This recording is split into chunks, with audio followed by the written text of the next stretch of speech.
Well, good morning. I'm Dave Beckmann. I've been around since Emerson started. I remember designing the first fan back in the 1800s. And actually, I started my career in 1969, so many of the pictures that were there I can remember. The rotary dial telephone, all of the paper tape for computers. I can remember programming a DEC computer with paper tape, all of those things. And so I have been through the cycles, and I'm trying to think, what can we do with a world on fire? And I thought, what would it be like to write a manual, having gone through several of these cycles, about the worst case scenario survival? And like most of us today, I went to Amazon to see if somebody had written the book before me. And sure enough, I found out that someone has written these books called the Worst Case Scenario Survival Handbook. And so as we face a situation like we have today, where this is a very interesting little picture here with oil prices falling, and you have various different stakeholders in the event here. We have our customers who are panicking. Right behind it are jobs that are disappearing and CEOs that are wondering what's going to happen next. All the way on the end, still hoping that things are getting better, are shareholders, expecting their increased dividends and increased share prices. So what I thought is we ought to have a book called the Worst Case Scenario Survival Handbook. And sure enough, on Amazon, there's multiples of these books, and I ordered them.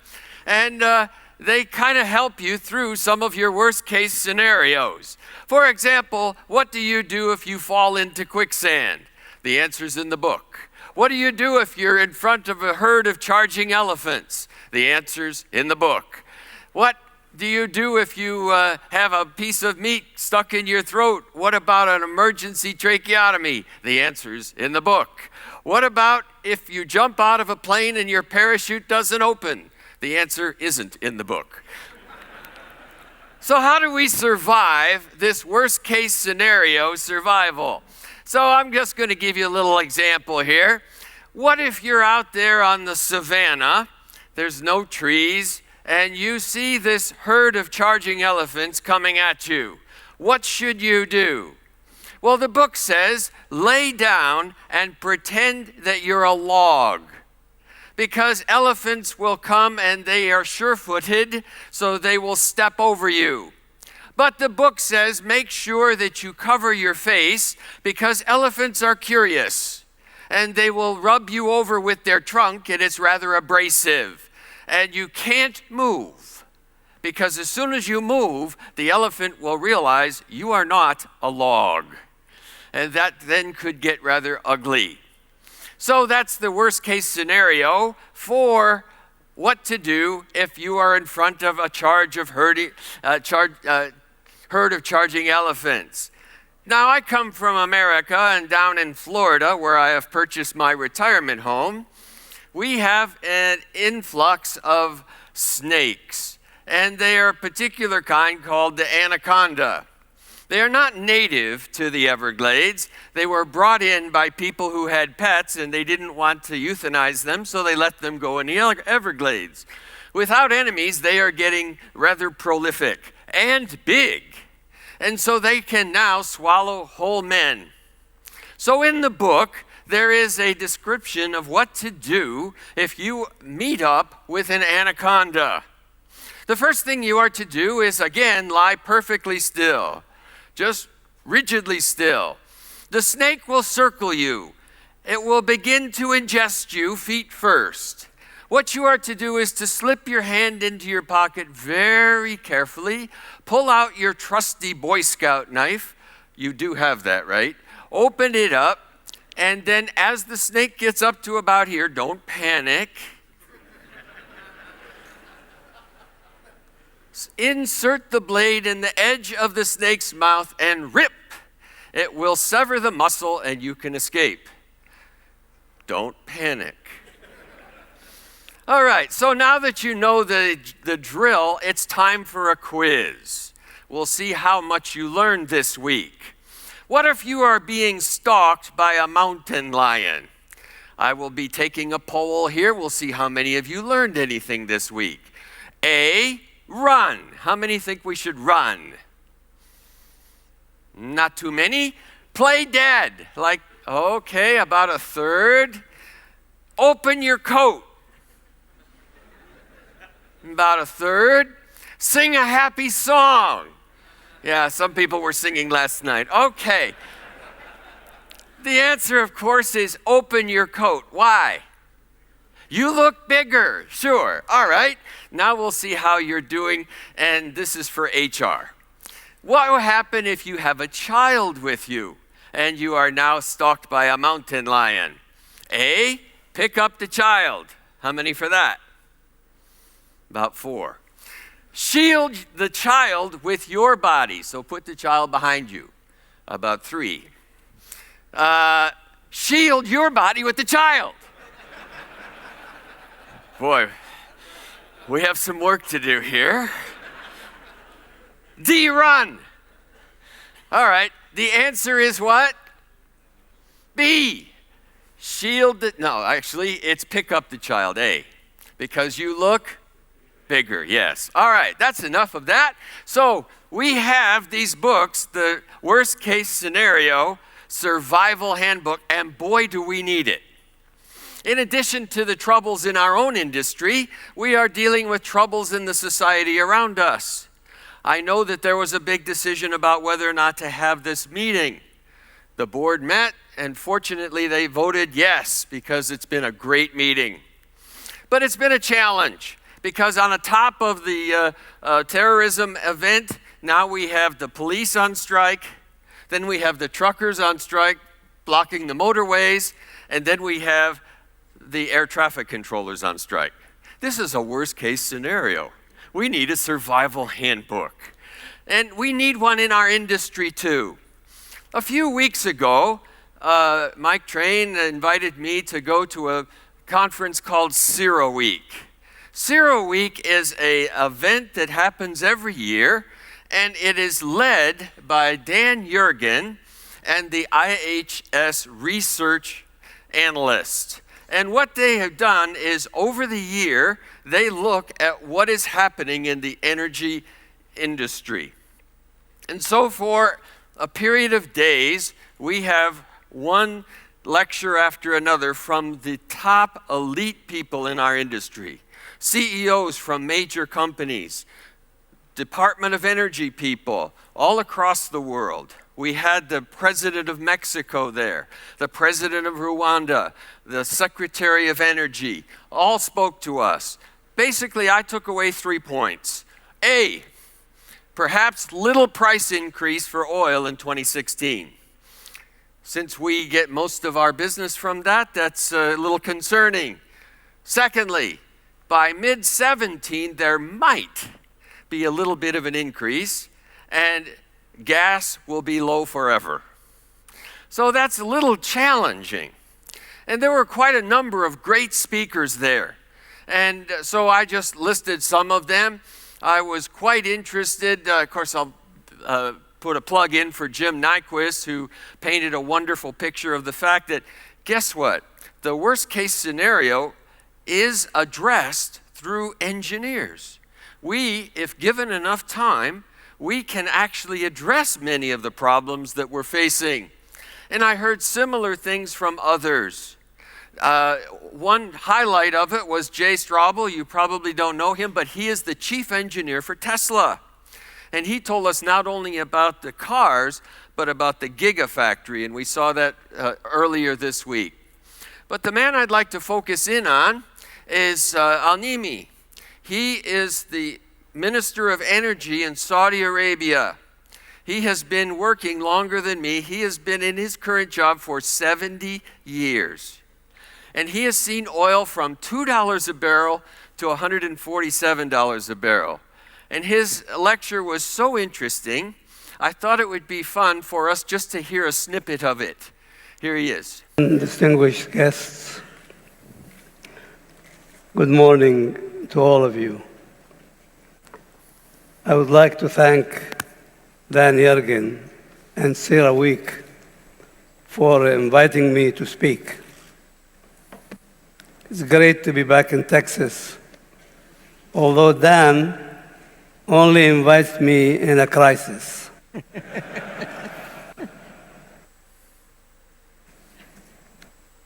Ladies and gentlemen, I'm here today to set out why we as an industry have more that unites us than divides us. And I will highlight a challenge that confronts us all in coming years and decades. My remarks will cover three main areas: the international oil market, Saudi Arabia's oil policy in these challenging times, and the impact of climate change, which is very important. So I took away from this, in his half-hour lecture, that OPEC is dead. There is no cooperation at this point, and price will determine where oil is. That's what will determine production. So I came away from that thinking it can't be a political solution. It's going to have to be an engineering solution. And I think that sets up this conference well. It was opened by Steve Sonneberg, who told us that we had a new reality and a new opportunity. And I took notes. And the first thing I noticed is Steve said, we live in an upside-down world. He told us that oil price is both a curse and a blessing. Actually, low oil price can help some. He then told us that only 15% of the companies that we deal with are in top quartile performance. And finally, he said 30% of operating cost is energy. So we can make improvements in all of these areas. His presentation was followed by Roldo Van Doren, who said that most of our projects are going woefully over budget and are not meeting expectation. So he said we just can't do things in the same old way. We have to find new ways of doing our projects. We then moved into a wonderful speech by Jack Aldrich, who said there's a new day coming. He told us of future opportunities, grand things that are on the horizon. He told us about the books that he has written and gave us some hope for the future. And perhaps you got in on the presentation by Professor Jean Rotmans, who said that we are not just living in an era of change, but we are in a change of eras. So I believe more than ever we need a worst-case scenario survival handbook, because I feel kind of like the old person that's in the house that says, I've fallen and I can't get up, because that's kind of where we are with this oil. But I think we have not only a new reality, I think the name of this conference, the theme of this conference is spot on. There's a new opportunity. This new reality actually gives us a new opportunity. So let me paint the picture of the worst case scenario and then try at the end of my presentation to show you how you can thrive and excel in this difficult time for this new opportunity. The first thing I'd like to point out is where oil is today. As bad as it's been back in January at $27, yesterday it hit 44. It's beginning to get to a point where we can start to make money again, many of our companies. So the fall in oil price has fostered a wave of productivity gains, the likes of which our industry hasn't seen in several decades. We got lazy. We got complacent in the fact that we could make money at $100 oil. Many countries continue, as you can see by this chart, to be able to make money even in these depressed conditions because their lift cost is rather low. So the volatility of the price, though, limits investment, and so I'll show you in a second how disastrous that has been. Even though companies can make money, or countries can make money, many of the social costs add to that, and most countries can't survive with $44 oil. Indeed, Iran, for example, needs oil to be over $100 a barrel in order for them to meet their social costs. What does this mean? What that means is that, say, Iraq or Saudi Arabia is going to be pumping as fast as they can, because if their lift cost is in single digits and their social cost is if oil was at $100 a barrel, they have to pump more in order to cover their social costs. This keeps the price low. Then, of course, having been in Saudi this year and in Kuwait this year, I noticed that there is a non-military war going on. Saudi Arabia is not very fond of Iran. And so if they can keep the price down, you can see Iran needs it at over $100 a barrel. That keeps them from being able to build their economy. So there's a lot of dynamics going on. It certainly is the worst case scenario. In addition to this, we have a lot of emphasis on moving ourselves away from the petro economy. And so there are efficiencies for both automobiles and homes and business that are actually making a huge impact. We are now generating with alternative energy sources that are replenished by the sun, by wind, by currents, whatever. And so you can see on this chart, for example, that as we progress, our energy needs are going to be lessened. However, the bottom line here shows that in total, we continue to need more and more energy. Even though we are becoming more efficient, we still need more energy. We still need to find more oil. And so, as we have a bit of a glut now, we're putting it into storage. And storage is full, completely full. And so what that means is that the oil price is rather volatile. If you've got no place to put it, including ships that are floating, then you sell it for whatever you can get for it. And so what that causes is a spiraling of even lower prices. And that's a bit of a conundrum we live in. But I'm interested in the fact that more and more we are beginning to get ourselves into a hole. The CapEx spending on this chart from the BBC shows a rather startling conclusion, and we're feeling it.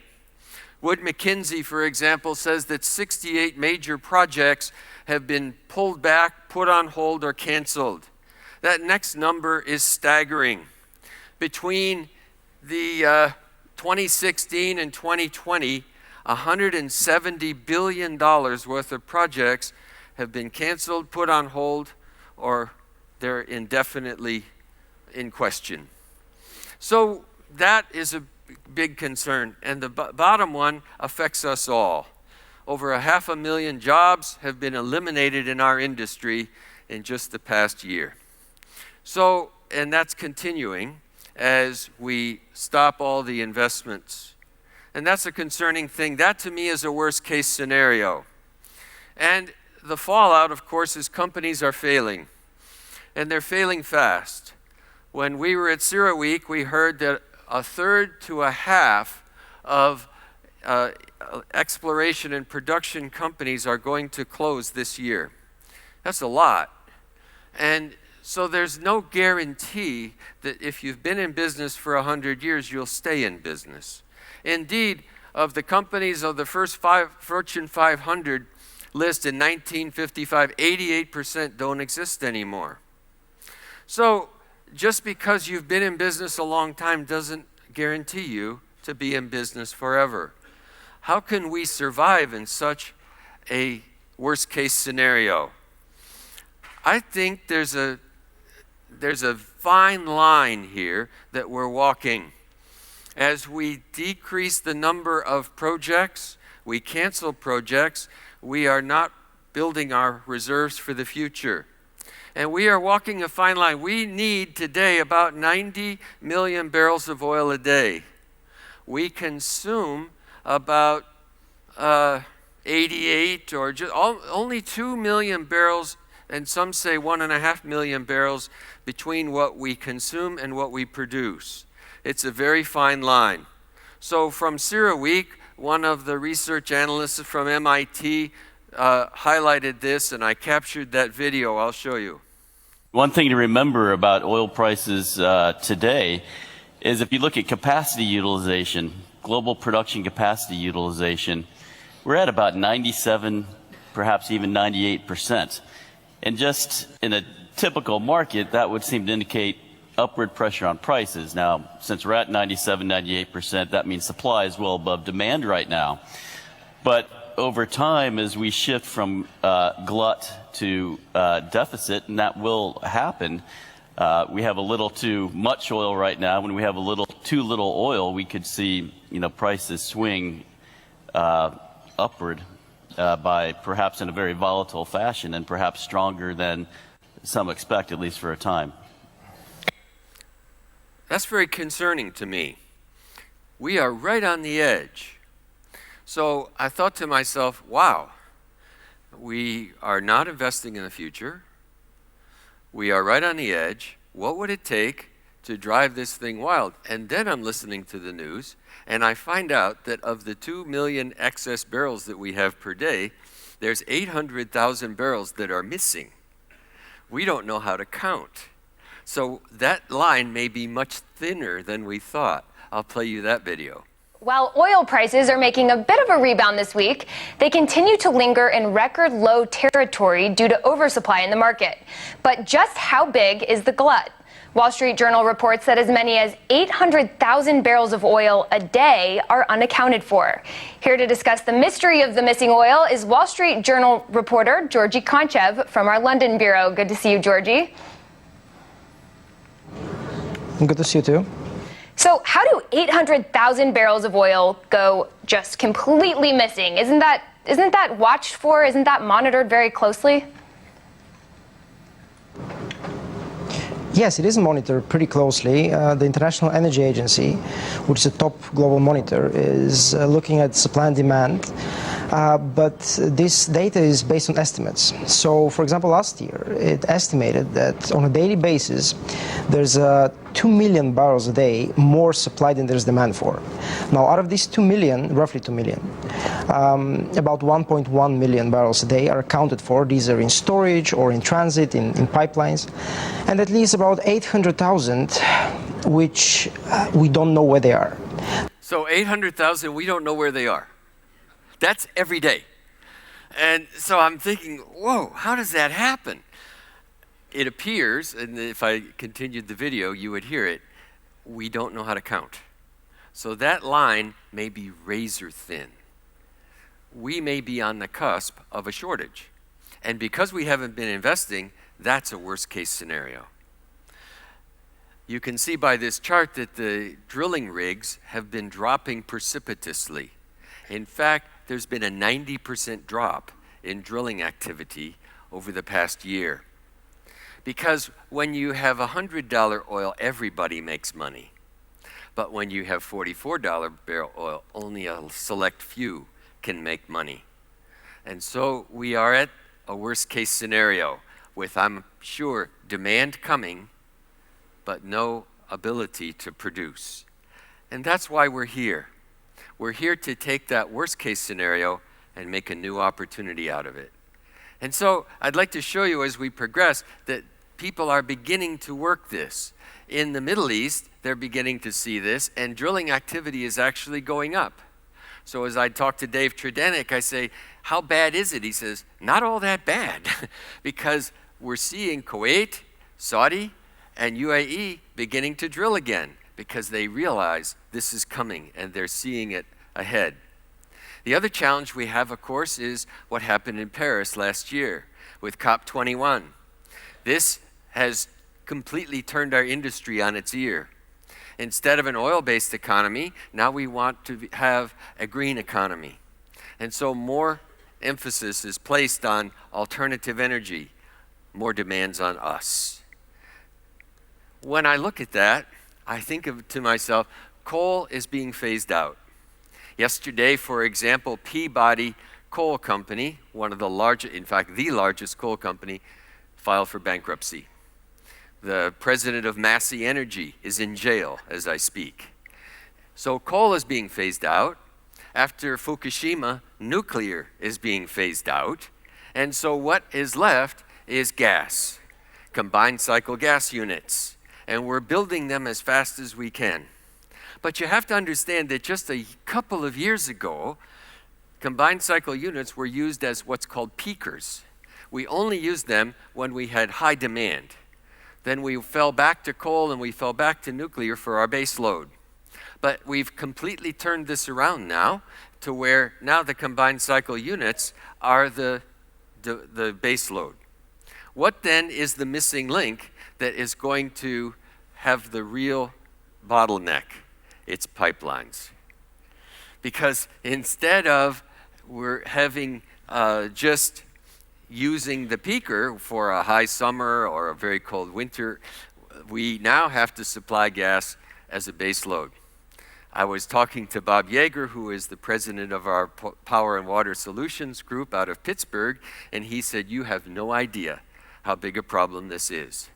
Last year we went through what was called, year before last, we went through what's called the polar vortex. I don't know if Europe suffered from that quite like we did. I remember days in Marshalltown where it was 17 degrees below 0 Fahrenheit for several days in a row.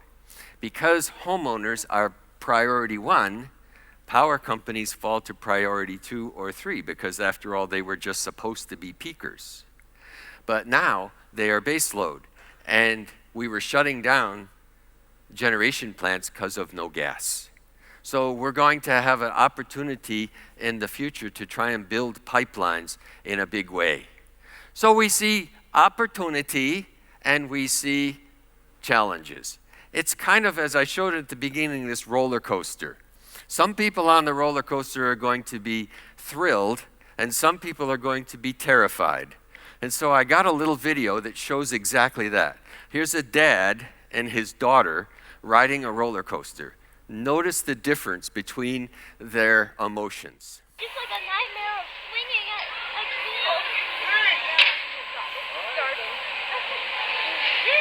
Hold on, Dad.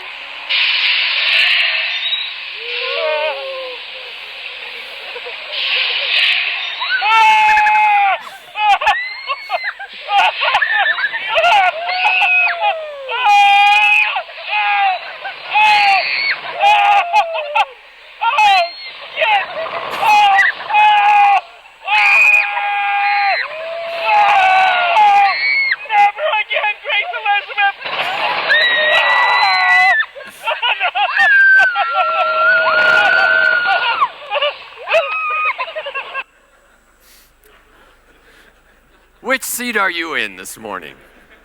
Are you the dad or are you the little girl? It depends where you are. If you're in the power industry, you're the little girl. If you're upstream oil and gas, you're the dad. And so we have a worst case scenario, but we also have a great opportunity.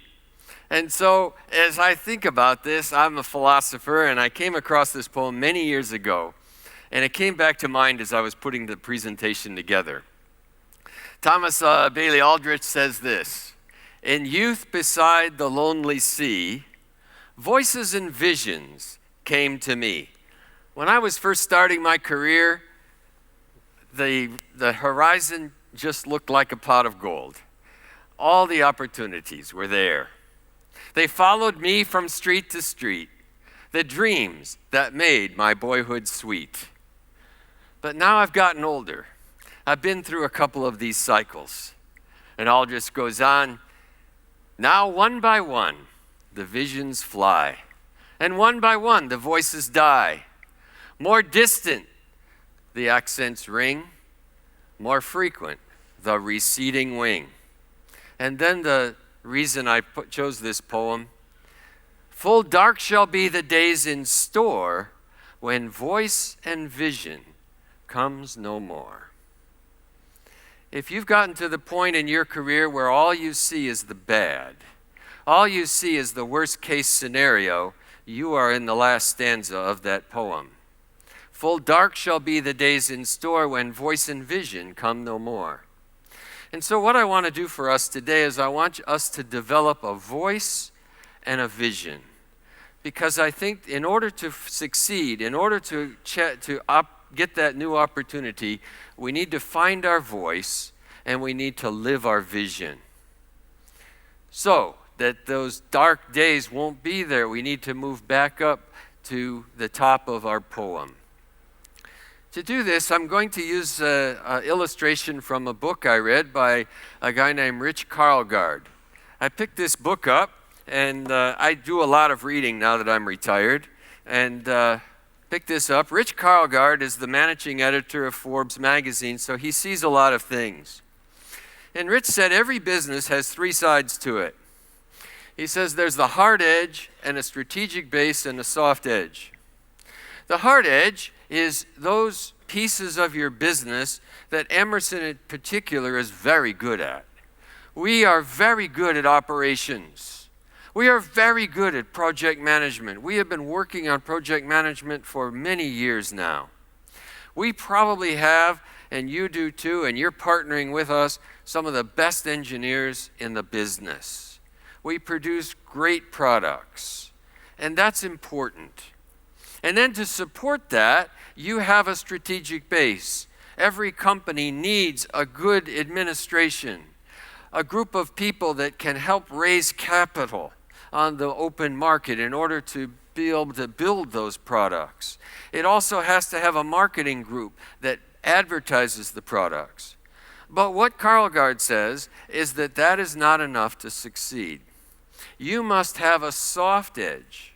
And in these trying times, this is the survival handbook that will get you through the worst case scenario. Because every company that's alive today has a good product. Most have good operations. Most have good project management. So let's look at what's there. It's the voice. It's what gives you your image to the business, to the environment around you, to your customers. It looks kind of like this. There are a number of elements. It's trust, smarts, teams, taste, and story. And I'll go through each one of these and then I'm done. So in order to get you into this, I need to kind of give you a little quiz, get you kind of going again. And so I'm going to give you some hints. And I want you to kind of voice back. It's okay, you can talk in this room. I want you to voice back what is the name of the company. And each hint will give you a little bit more about the company. The first one is the blank company has been turning creative ideas into breakthroughs for well over a century. All that clue tells you is that this company is over 100 years old. So put that in your mind, because most people will give me names that are less than that old. 2, they invented grammar checkers. IBM, good guess, but wrong. They invented the electronic dictionary in 1985. Wang? Did I hear Wang? Good guess. Not right. Who else? Xerox. I heard Xerox. Close. Not correct. They invented the laptop word processor in 1989. By this time, somebody will say Microsoft. But they aren't 100 years old. Motorola, good guess. Not right. Here's another one. They invented PDAs in 1994. Anybody still have a Palm Pilot? 2 people. Yeah, okay. Well, your company's a little slow to get on board. All right. I have an IT department like that too. All right. Let's go on. What's the answer? Hewlett-Packard. I haven't heard the answer yet. It is Smith Corona. I went to their website they've pulled it down now because they're out of business. But before they went out of business, I went to their website, and this is what I saw. On the 8th day, God created Smith Corona. Is that arrogance or what? There's only one person that has more arrogance than that, and he's running for president in the United States.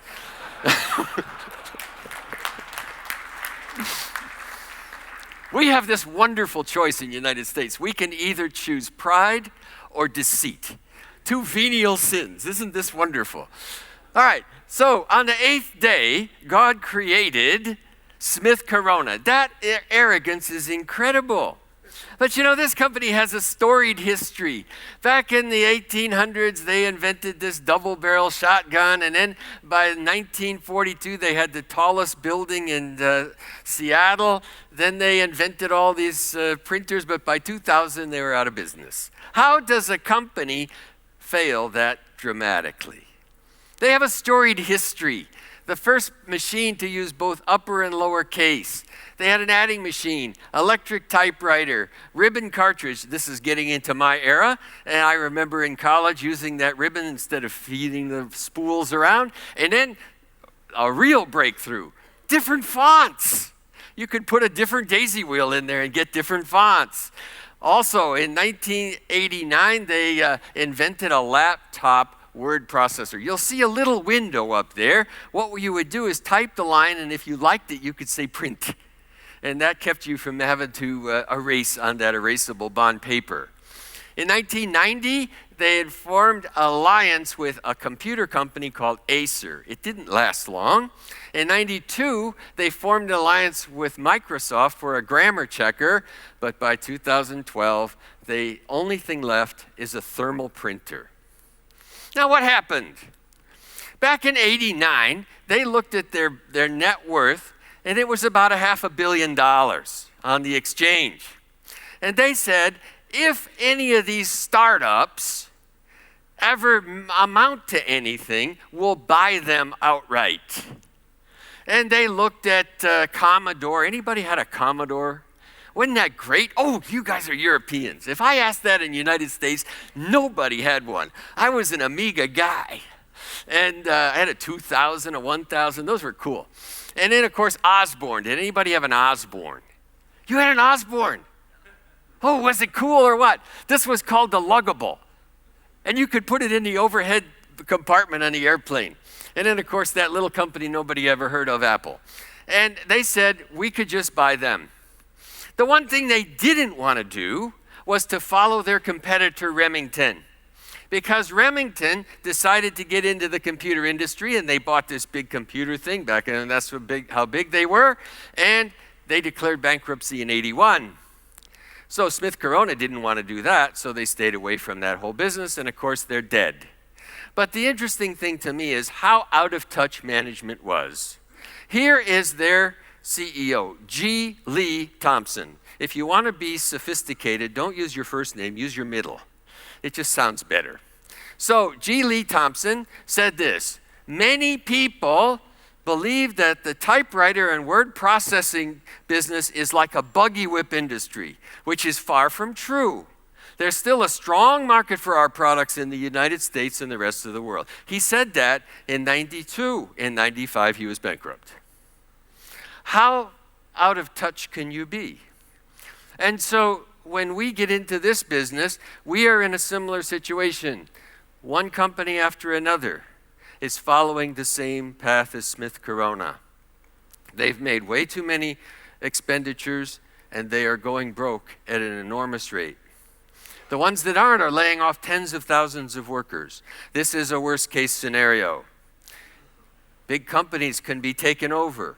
The Economist said perhaps even BP. That's just a guess by some analysts, but it could happen. Stranger things have happened. So now we need to see how we can take this worst-case scenario and write a survival handbook to prosper. How do we do this? Well, I have to go back to the days when Raul and I were young, 1857. And this Major John Sedgwick had just graduated from our prestigious military institute, West Point, and he's been given his first command. He's out on the plains of Kansas.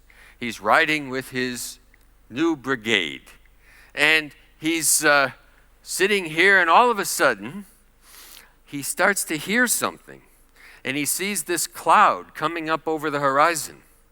Now, he's been to West Point. He knows all of the strategies of battle.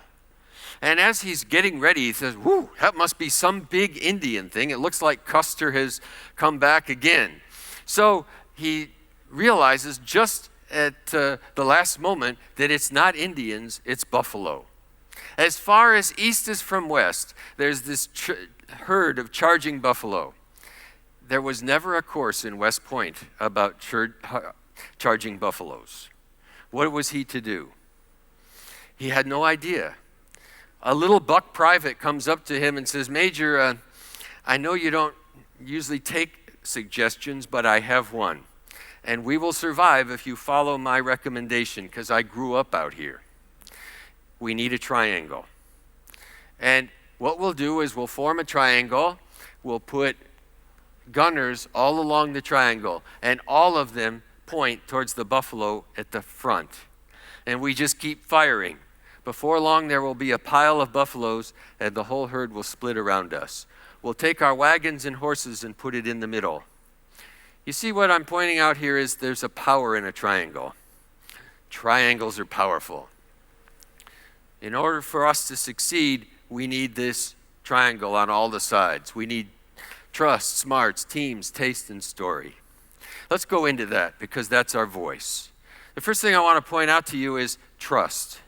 It's in a crisis. Studies have shown that only 1 in 5 employees are engaged, heart and mind, in their business. I remember talking to Terry Busby, and we were hosting somebody into Marshalltown, and they said, how many employees do you have here and that are working here? And Terry said, about half. So he was right. Only about half of the people are really working. They've lost their heart and soul. And of course, he was making a joke. But it's true. Most companies, in fact, Fortune magazine said that 42% of the companies, the workers are not engaged at all. And it's because of lack of trust. More than a third of the companies are so dysfunctional, the article said, that the best people don't really care about what they're doing, and the worst people don't know that they don't care. They don't care that they're doing a lousy job. So this all goes back, I think, over 100 years ago to a guy named Frederick Winslow Taylor. He is this guy that invented the modern business cycle. He's the guy that invented the way we structure our companies from the pyramid top down. And he had a message to the Congressional Committee. He says, I can say without the slightest hesitation that the science of handling pig iron, that's the raw iron, is so great that the man who is physically able to handle it is so sufficiently stupid as to comprehend the handling of it. And what he basically did is divide the business into the thinkers and the doers. In the old days, we had apprentice, and the apprentice learned from the master. They were both the thinker and the doer. After Winslow Taylor, we had the thinkers and the doers. And that's our problem today, is that we have this class structure. We're in a new day. Steve Sonnenberg said the world is upside down. We need to go back to thinking and doing. And that's what Peter Drucker said.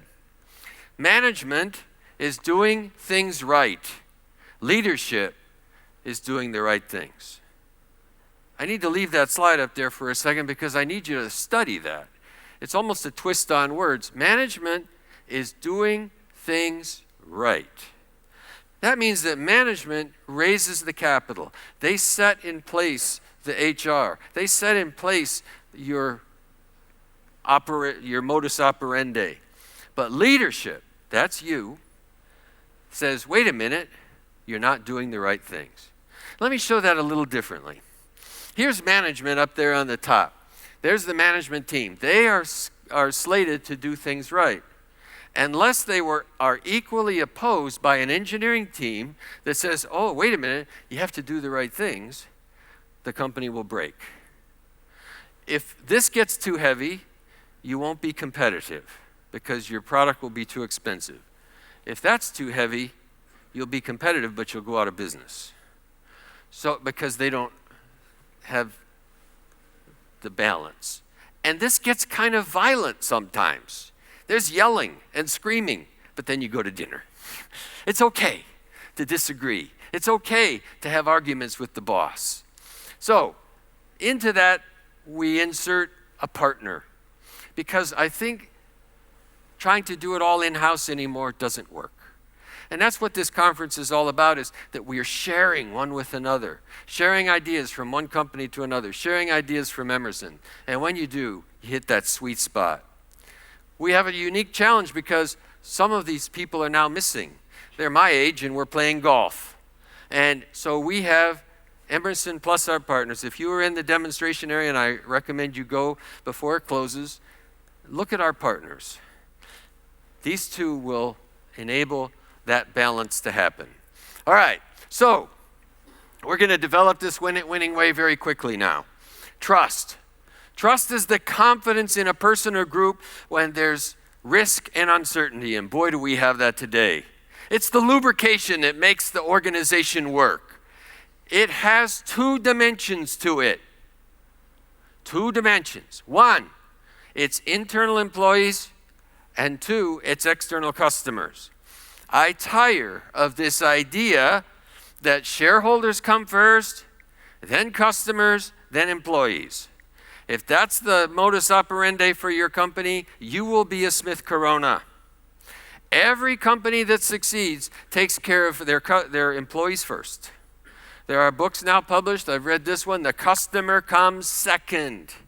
If we take care of our teams internally, if we take care of our own people first, then customers will come flocking to our door. It becomes so attractive they can't stay away. I've made it a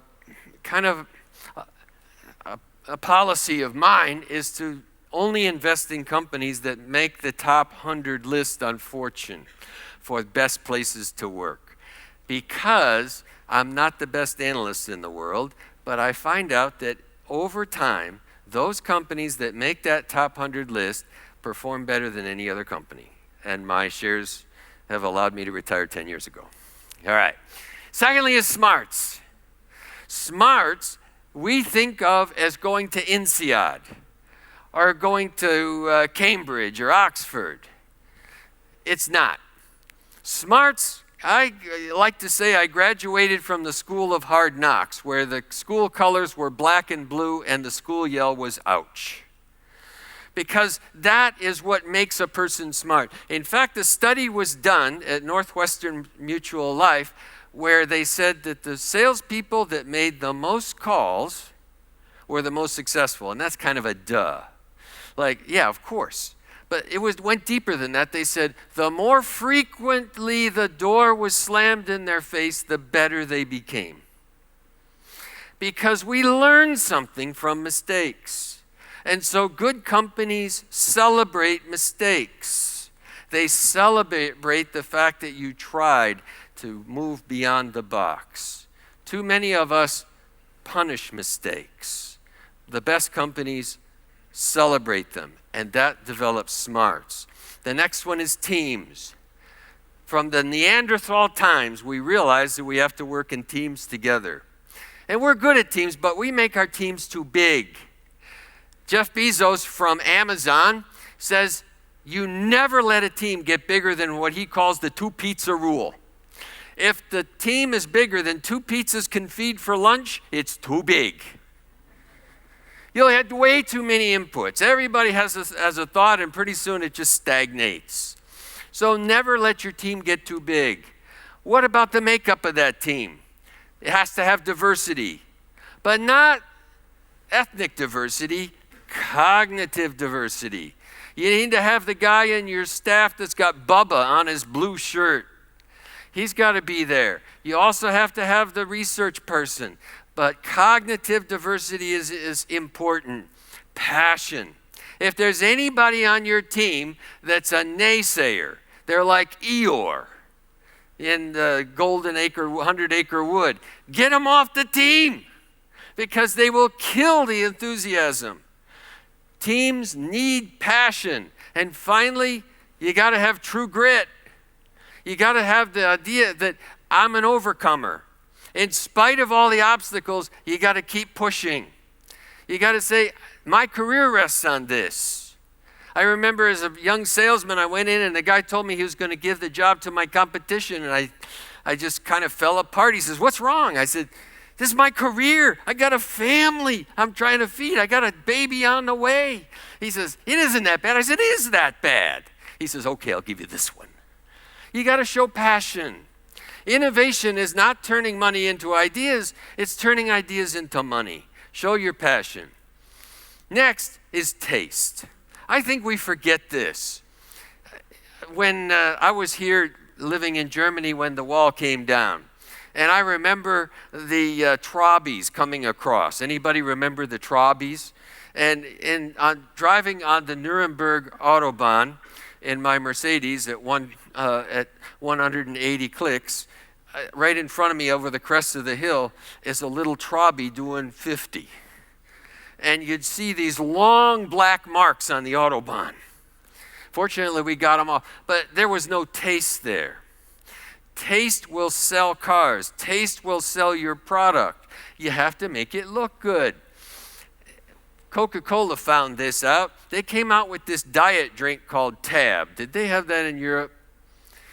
In the United States, we had this thing called Tab, and they painted the can pink. So I want to ask you, if you are at a football game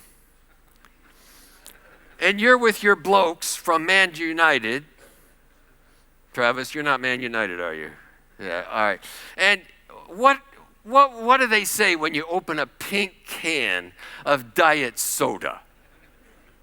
Well, obviously it didn't go, so then they tried to go neutral with Diet Coke, and they kind of picked up a little, but now they're marketing strictly to men with Coke Zero. And so when we watch the Super Bowl, they got a bunch of blokes sitting around a fire pit, and they're drinking Coke Zero. So they have marketed to each one. You have to have a true understanding of who your customer is when you market your product. Finally, you have to make it look good. Because if you make it look good, over here you put some beauty into it, people actually will pay more for it. Why do people buy an iPhone when you could buy a Samsung for less? It just looks nicer. Sorry, Duncan. Story, and I'm done. The most important thing is to be able to tell your message. And it's completely different. Steve Sonneberg, I put it up in the first slide, said the world is upside down, and boy is it ever. The way we used to sell is we used to do data dumps. We used to just tell all the features, functions, and benefits of our product. But that's over. People have all the information they need in their pocket. And so it's over. You can't sell based on facts and figures anymore. There are 3 ways to communicate, I think. One is to teach your solution to people. That's the old way. I know the solution, and I'm going to teach you. The second way is to teach people your solution. What's the difference? The difference between A and B is I know the solution, and I'm telling you. The second one is I know you, and I'm catering my solution for you. The third one is even better. Let's see if we can find a solution together. That's what this conference is all about. As I mentioned, data dumps kill presentations. You can see by what's going on there is no attention to what's being said. And I've seen a number of presentations this week that fall into this category. As engineers, we're still there. We still think we just have to dump data on you. And so I'm going to give you two examples. Which one do you think is more effective? Here's Bill Gates over here with his slide, and here's Steve Jobs with his. Which one appeals to you more? Well, make it simple. because that nobody remembers. And that's 2 literal presentations, both successful. There is something about story that's so compelling. It's just endemic to us, especially in the Indian culture with the Vedas and so forth. But it's throughout all of our culture. So I'm going to share with you a little story. It's January of 2010. There's been an earthquake in Haiti, and it's a horrible thing. About 150,000 people died. Over 500,000 people were severely injured. There was a doctor, and his name was Dr. Richard McLaughlin. He was very wealthy because he was a gastroenterologist, and he had an airplane.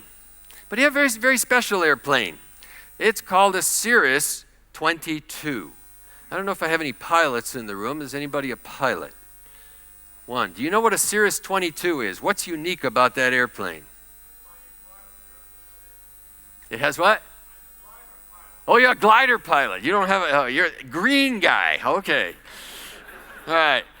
There's something unique about this airplane, and the fact that it's very expensive. It has a parachute, not for the person, but for the plane. And Dr. McLaughlin's in this plane with a parachute. And so he's making 90 trips back and forth from Miami down to Haiti, carrying medical supplies. And on his 90th trip, he's with his daughter. The oil pressure falls, and he is without an engine over the Bermuda Triangle. And so it's got a parachute. And it just so happens that there was a Coast Guard cutter just below it, and it caught it on film. Here it is.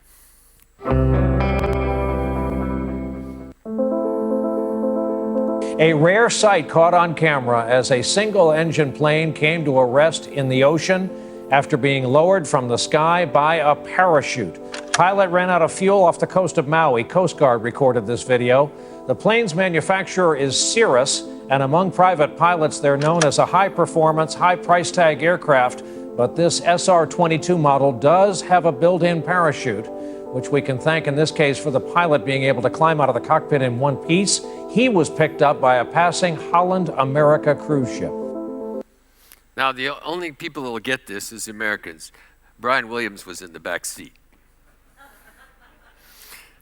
He's no longer a newscaster because he claimed that he was on helicopters in the Gulf War, and he wasn't.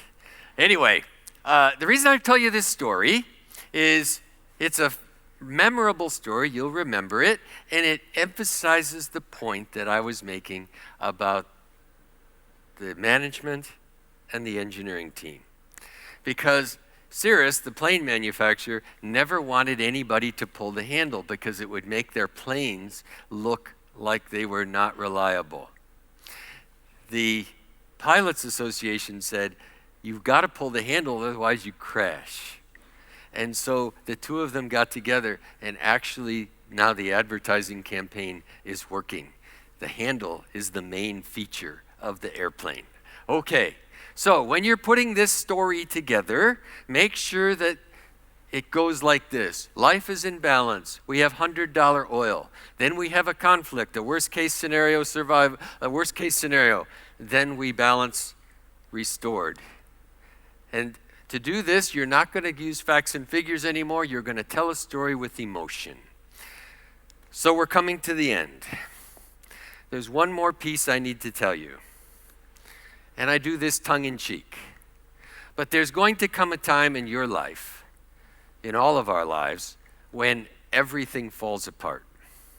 There's going to come a time when something bad happens to you, and you have 3 choices. You can let it define you, destroy you, or strengthen you. And you better have something deep down inside that you can use as a resource. This could be a divorce. It could be a health situation. It could be the death of a child. You've got to have something, and I call that faith.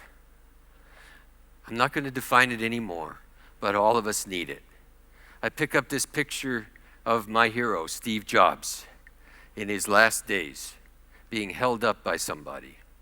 Steve had to dig deep. For all his career, it was all about Apple. But there comes a time when your worst case scenario is not just working harder at your career. And so I recommend today for each of you that you develop something stronger than that. Reach into your family. Spend time on the weekends with those you love. Spend time in contemplation, because there's going to come a time when you need that. That's the worst case scenario. That happened to Aubrey McClendon. He was the top of his game. And just several weeks ago, he was on his way to a hearing where it appeared that he wasn't going to be able to make bail. At one time, he was a billionaire, and he lost it all. He's the chairman of Chesapeake Energy. He accelerated his car to 88 miles an hour and crashed into that bridge on purpose. Took his life because there wasn't anything left other than career. You got to have something more than that. Thank you very much. Play this video because I'm running out of time. In Iowa, where I live, I love to see the tractors being restored. And when they're done, I go to these tractor fairs by Marshalltown, and I get the same thing from every single guy who's restored a tractor. They love to hear you say, "Well done." We all want that. And I'm just going to take a second here. We are in an industry that is maligned. People think we're in the dirty industry. There is no industry, none, that has elevated life on this planet more than ours. We produce power. We produce health. We produce drugs that keep people alive. Every year, we take 500,000 more people and put them on the grid. We stop having them cook their meals on a charcoal stove. They are now using electricity. They're getting educated. Hospitals form. No industry has done more to better the lifestyle on this planet than ours. You can be proud of what you do. You can hear, "Job well done." I'm sorry for that little bit of preaching, but I believe that. Peter told us that when you see it, then you got to decide, and then you got to act. And that's what I'm asking you today. Because Steve told us that we need to move into the top quartile. Most of us are below. In fact, only 15% are there. He told us to get from the small r to the big R. He also told us that we should improve the bottom line through project certainty. And finally, what I heard him say was, have fun already, because you're doing something significant. And when you do, you will be able to write the worst case scenario survival handbook, and you'll turn the new reality into an opportunity that will succeed. Thank you very much.